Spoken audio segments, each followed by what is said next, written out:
خدمەتان بۆ پێشکەشکردنی دامەی بەرنامەی حوتوی تەلەڤیزیۆنی پەرتۆ. لەم بەشە لە بەرنامە هاوڕێشەبوو مرادی ئەندامی کۆمیتەی کوردستانی حیزبی حکمەتیسمان لەگەڵا قسەباسێکی کورت دەکەین لە زمانی هاوڕێشەبوو کە ڕپۆرتاژی بەڕێوەچوونی ڕۆژی جەهانی ژن لە گوتنبەرگی سوێد. هاوڕێشەبووەکە دەنگی بنەبیسی زۆر خۆش هاتی بۆ بەشە لە بەرنامەی ڕۆی تەلەڤیزیۆنی پەرتۆ. سلااو هاوڕێ ئەبووی شەریف سادە ماندوو نەبیت دەستخۆشیت لێکم بۆ بەڕێوەبرنی ئەم بەرنامە. بەڵێ دەنگی ئێوەم هەیە. سلااو بۆ بینەرانی ئازیزیش، ئێوارەتان باش، هیوادارم لە هەر شوێنێک هەن حاڵتان باش بێت. زۆر سپاس بۆ تۆش هاوڕێشەبوو. وەختەکەمان زۆر مەحدودە، ئەگە بکرێ باتەوەجی بۆی لە سەراسەری دنیا ڕۆژی 8 مار ڕۆژی جەهانی ژن بەڕێوە دەچێ. یەکێ لەو شارانش کە دووەمین شاری گەورەی سوێدە گوتنبەرگ یا یۆتۆبۆری بە قەولی خودی سوێدیەکان 8 مارس بەڕێوە چوو. تۆژێکی لەو کەسانە بووی کە بەشدار بووی لەم مارشە و لەم ڕۆژە جەهانیە. حەزەکەم لە زمانی ئێوە ببیستین چۆن بەڕێوە چووە، ئەگەر مقایسێ بکەیت لەگەڵ ئەو ساڵ و ساڵەکانی ڕابردوو تەفاوەتی بوو یان نا، و ئەگەر تەخمینیش باسی ئەو بکەیت کە چەند هەزار نەفەر یا چەند کەس لەم مارشە بەشداری بوون بۆ بینەرانی تەلەڤیزیۆنی پەرتۆ تەوزێ بدەیت. زۆر سپاسە دەکەین. 8 مارس وەکو مەراسمێکی پیرۆز هەموو ساڵێک لە شاری یۆتۆبۆری وەکو زۆربەی شارەکان لە وڵاتە غەربیەکان بەڕێوە چێ، و ئەو ساڵیش تبقی ئەو بەرنامە و ئەو سنەتە پیرۆزە مەراسمێکی باشکۆ و شۆرەنگیز لە یۆتۆبۆریە بەڕێوە چوو کە بەشداربووان تقریبەن ئەتوانم بڵێم سەدان کەس تیا بەشدار بوون، و ئەگەر بە قەولی خۆت تەخمینی چاوی لێ بکەن بە بڕوای من نزیکەی 3000 کەس لەم مارشا بەشداریان کرد کە بە نسبەت ساڵانی زووتر، یعنی ساڵانی پێش کۆڤید 19 دیارە کەمتر بوو.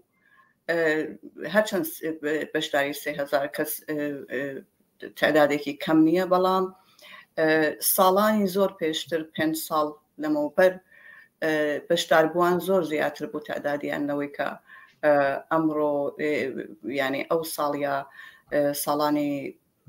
ساڵانەی ئەخیر بووە. بەڵام هەروە کەوتم مراسمێکی شکۆدار بوو. ئەم متینگە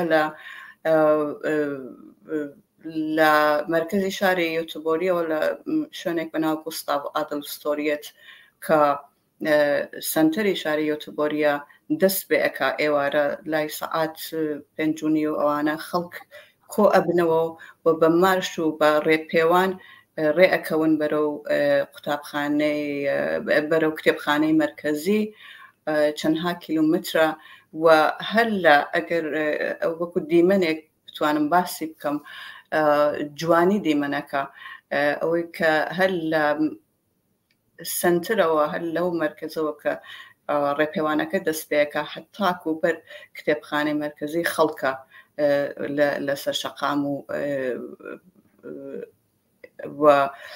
بە دروشمهای ڕادیکاڵ و دروشمهای بۆ یەکسانی خواز بۆ بەرابەری ژن و پیا و دەست پێ ئەکات و تەداوم پێیاکە، وەلا کە خەڵکەکە گەشتنە بەر کتێبخانەی مرکزی شاری یۆتۆبۆری لەوێ تبقی سنەتی هەموو ساڵ متینگێک بەرگوزار ئەبێت کە ئەم متینگە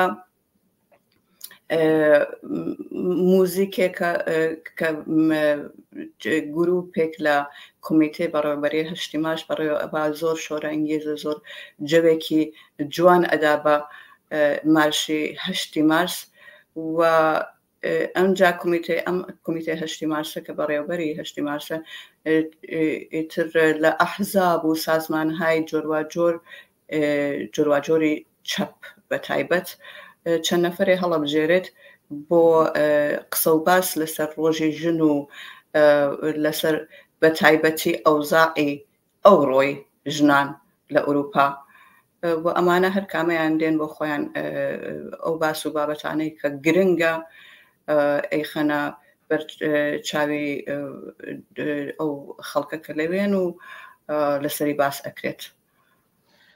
زۆر سپاس بۆ تۆزیحەکانت هاوڕێژە بۆ تۆ لە قسەباسەکان تا ئیشارەت کردە بەشداری بوونی ئەم ساڵ لە 8 مارسە بە نیسبەت ساڵانی ڕابردوو بە لەحاظی کەمیەتی و کەمتر بووە و ئیشارەی کرد کە بە دوای کۆویدی 19 دیارە مەسەلە خۆلعان نەماوە ئەوەی کە کەمتر بەشدار بوون ئەو ساڵ بە نیسبەت ساڵانی ڕابردوو پێدوا بێ هۆی چی ئایا مەسەلەی شەڕ و گرانی و بێکاری ومانە تاسیری بووە یا هۆی چییە کە کولەن جەمعیەتێکی کەمتر هەروەکو خۆت ئیشارەت پێکرد لە مارشی 8 مارسی ئەم ساڵا کەمتر بووە؟ نکتەکەت زۆر بەجێ بۆ هاوڕێ بوو دیارە بحرانی اقتصادی زۆر تاسیری هەیە خەڵک ناتوان ئیش بەجێ بێڵن ئەوەی کە من لە تەلەڤیزیۆنی جامعە و کرێکارە باسم لێ کرد ئەوە بوو کە یەکی لە خواستەکان بزوتنەوەی ژنان دەبێ ئەوە بێ کە ڕۆژی جیهانی ژن دەبێ بکرێ بە ڕۆژێکی تاقیلی ڕۆژێکە پشودان بێ ڕۆژێکە خەڵک بتوانن بەسەرسۆمە بە ئیسراحەت بچنە لای کار خۆیان و کارزار و خەباتی خۆیانەوە بەداخەوە ڕۆژی 8 مارس هێشتا نەگەیشتە بۆ ئاستە و هێشتا ڕۆژێکی کاریە خەڵک زۆربەیان ناتوان کارەکەیان بەجێبێڵن و بێنە سەر شەقام و لەبەر ئەوەی کە بە قەولی خۆت ئەڵێ گرانی زۆر بووە لە ساڵانی لە 2 ساڵی ئەخیرە دوای شەڕهایەکە لە گۆشە و کناری جیهانە بەڕێوە چێت لەلایەن سەرکوتگەرانەوە ئەوە هۆیەکە ئەوە هۆیەکە کە بەداخەوە خەڵک ناتوانن کاروباریان بەجێ بێڵن و یا ئەگەر کارەکەن ڕۆژێکی کاری سەختیان هەیە و دەبێ بڕۆنە ماڵەوە و خەریکی ماڵ و منداڵ و ئەو کارانەی کە لە ئەستۆیانە بن هەر بۆیە ئەوەش لە کەمیەتی جەمعیەتەکەی کاهێشتاون بەداخەوە ئەو مۆزوعەیەکی سەرەکیە و ئەبێت ئەمە ببێت بە خواستێک ببێت بە شتێک کە ژنان و بزوتنەوەی یەکسانی خوازیاری ئەمە بن کە ڕۆژی 8 مارس ڕۆژێکی تعتیلی بێت ڕۆژێک بێ بۆ پشودان و ڕۆژێک بێ کە خەڵک بتوان بە ئیسراحەت بە خەباتی خۆیان درێژە بکەن بەڵام شتێکە هەر لەم ڕاستە هەر لەم مۆزوعە گرنگە و لەوێش یەکێک لە سخنڕانان ئیشارەی پێکرد ئەوەیە کە مەسئلەی باسی مەسئلەی اقتصادی کرا باسی مەسئلەی وەزعیەتی ئەکۆنۆمی و وەزعیەتی بژیوی خەڵک کرا باسی ئەوە کرا کە هێشتا سەرڕای ئەوەی کە ژنان لە وڵاتانی غەربی دوای زیاتر لە 100 ساڵ خەبات و بزوتنەوەی 8 مارس و تەواوی تەلاشهەیە کە ژنان کردویانە بۆ مافی یەکسان بەڵام هێشتا مافیان یەکسان نییە بە تایبەت لەسەر مەسئلەی کاری مەسەڵەن سندیکای کاری ئامارێکی خستوتە بەرچاو خانمێک کات لەوێ لەسەری قسەی کرد بەڵام من خۆم بە وردی دوای چوم بە دوایە و ئامارێکی ڕسمیم دەرهێنا لەمە کە من لێرە حەزەکەم ئاماژێ پێ بکەم هەرچەند لە وڵاتانی پێشکەوتووی ئوروپا و ژنان بەنسبەت بڕێک لە مافەکانیان گەیشتون بەڵام سندیکەکانی کرێکاری بۆیان دەرکەوتووە کە بەڕێوەبەرانی پیا و نزیکەی لە 108 زیاتر لە بەڕێوەبەرانی ژن لە هەمان جۆر پۆستی لە هەمان جۆر پۆستە داهاتیان هەیە یعنی واسە حقوقیان هەیە تەنانەت بینی ژنان و پیاوان هەر ئەو کارە بەڵام بۆ ژنان بە دەستمزدی کەمترۆ دقیقاً ئەو کارەوە بە پێ و ئامارەی کە من دەرم هێناوە لەسەر ئاماری ڕسمی سندیکاکان تەنانەت دوای ئەوەی تەمەنی ئەزمون خوێندن و هەتەت لە بەرچاوگیرا و ئەڵێ بە کێشەیەکی زۆر گەورە ناوی دەبن بە ژن و مێردێک کە هەردووکیان تەمەنیان 20 ساڵە و تازە هەمان کاری بەرپرسیارەتیان دەستکەوتووە کە تا تەمەنی خانەنشینی بەردەوام دەبن لە کارەکان کاتێک هەردووکیان تەمەنیان 69 ساڵە ژنەکە مانگێ 50,000 کرۆن داهاتی هەیە هاوسەرەکەی لە 8 زیاتر واتە 54,000 کرۆن داهاتی هەیە. دوای 1 ساڵ 48,000 کرۆنی زیاتر لە ئەو دەستکەوتووە. و کاتێک تەمەنیان دەبێتە 69 ساڵ ئەوە 1872,000 کرۆنی زیاتر لە ئەو بەدەستهێنانە. جگە لەوەش پاشکەوتی خانەنشینی ژن و مێردەکە زیاتر دەکرێت. ئەگەر هەردووکیان لە 15 بدەنە خانەنشینی و حدێکی مامناوەند لەو بینە پارەکەدا هەڵبژێرن، ئەوە بەهای چاوەڕوانکراوی پاشەکەوتی خانەنشینی کە لە تەمەنی 69 ساڵیدا دەگاتە دەگەن بە خانەنشینی، پاشکەوتی خانەنشینی نزیکەی 1 ملیۆن کرۆن زیاترەواتە 1,770,000 بە پێی حساباتی خانەنشینی بەراورد کراوە. یانێ لە مانگە هیچ لە ساڵە بەراوردیان کردووە بە پێ ئەو ئامارێک هەیە کە ئێستا ئاماژەم پێکرد. مافی ژنان لە دوای هەمان کار هەر هەمان پۆست تەفاوتی هەیە. ئەمە لە حاڵێکایە بە ئیسلام لە ئوروپا کە مەهدی تەمەدن و ئازادیە ئەو هەموو نابەرابەری و تەبعیزە لە بینی ژنان و پیاوانە وجودی ئەوای بە حاڵی وڵاتانی دواکەوتوو و دیکتاتۆری و ئیسلام زەدا. دقیقاً ئەمە شتێک بوو کە زۆر گرنگ بوو. زۆر ساڵان هەر لەم کۆڕ و کۆمەڵی هەشتی مارسە ئەمە ئاماژێ پێکراوە، بەڵام ئەم ساڵ زۆر سەرساماوەر بوو. دوای ئەم هەموو خەبات و ئەم هەموو تێکۆشانەی ژنان بۆ بەدەستهێنانی مافی یەکسان لە وڵاتانی ئوروپایی و بە تایبەتی لە سوێدا زۆر سەرسوور هێنەرە.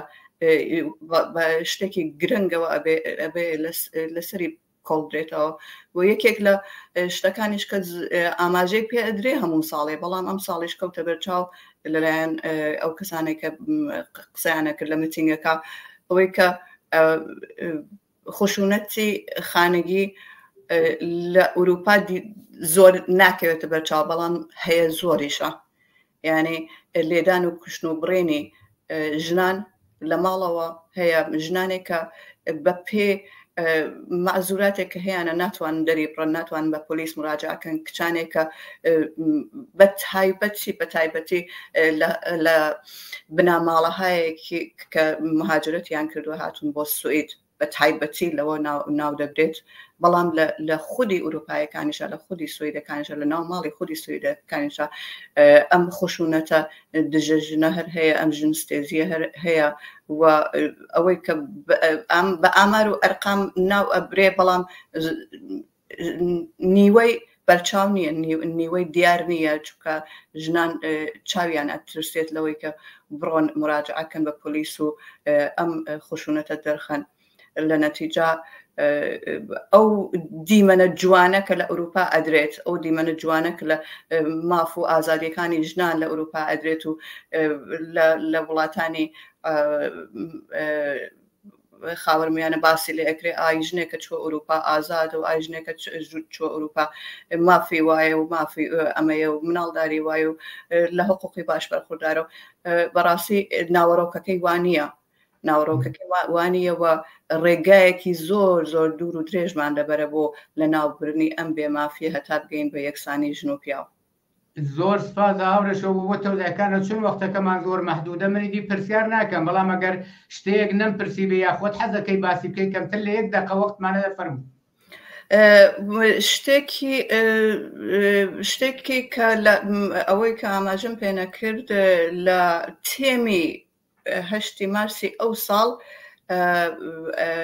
هەمبەستگی لەگەڵ خەڵکی پەلەستین بوو، خەڵکی شەڕزەدە و خەڵکێکە شەڕی ئیسرائیلیان بەسەردا سەپاوەوە تعدادێکی بەرچاو بە دیمەنێکی زۆر جوانەوە لەسەرەوەی کتێبخانەکە بە نووری مۆبایلەکانیان دروشمی ئازادی فەلەستینیان دەرئەوڕی. ئەوە تێمی 8 مارسی ئەو ساڵ بوو، هەمبەستگی لەگەڵ ژنانی غەزە. و قسێکی پێم وانی قسێکی زۆرترما بێ لەشتی یۆتوبەری 8 مارس. زۆر سپاس دەکەم کە ئەم دەرفەتت بۆ من ڕوخسان و پێویستیشە کە سپاسی خۆم بە تایبەتی ئاراستت بکەم بۆ بەڕێوەبردنی بەرنامەکانی ئەم کاناڵە. زۆر سپاس بۆ تۆش مەمنون لەوەی کە بەشدار بوویت و تەوزیعەکانی ئەوتمان بیست. سپاس بۆ بەشداریەکەت. زۆر سپاس. بینەرانی عزیز و خۆشەویست، بەم جۆرە هاتینە کۆتاییم بەشە لە بەرنامەی ئەوڕۆی تەلەڤیزیۆنی پەرتۆ. داوەتەکەم بینەری ئیدامەی بەرنامەکان بن. کات و ساتێکی خۆشتان بۆ ئارەزوەکەم لە هەر کوێیان ساخ و سڵامەت و موەفەق.